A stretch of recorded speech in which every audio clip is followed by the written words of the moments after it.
আগ্নেয়াস্ত্ৰৰ অনুজ্ঞাপত্ৰ প্ৰদান আঁচনিৰ শুভাৰম্ভণি অনুষ্ঠান মুখ্যমন্ত্ৰী ডক্টৰ হিমন্ত বিশ্ব শৰ্মাই শুভ উদ্বোধন কৰে আঁচনিখন লোকসেৱা ভৱনত অনুষ্ঠিত হৈছে বিশেষ অনুষ্ঠান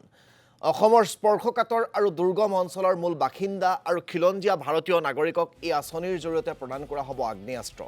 অনুষ্ঠানত আৰক্ষী সঞ্চালক প্ৰধান হৰমিত সিঙৰো অংশগ্ৰহণ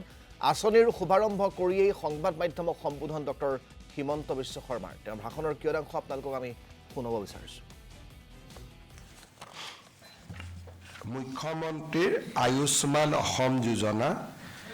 এই যোজনাখন ৰূপায়ণ কৰিবৰ বাবে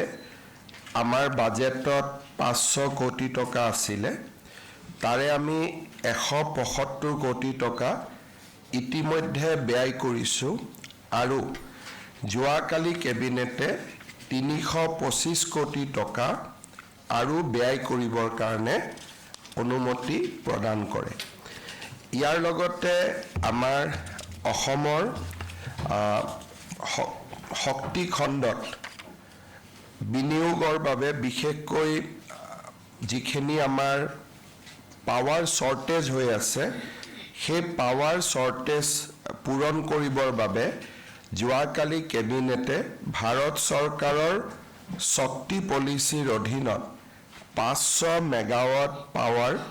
25 বছৰৰ কাৰণে ক্ৰয় কৰিবৰ বাবে অনুমোদন দিয়ে আৰু প্ৰতি ইউনিটত 5 টকা 79 পইচা দৰত এই আমি পাৱাৰ কিনিব পাৰিম আৰু ইয়াৰ দ্বাৰা আমাৰ বৰ্তমান যি অকণমান পাৱাৰৰ শৰ্টেজ আছে সেইখিনি আমি পূৰণ কৰিব পাৰিম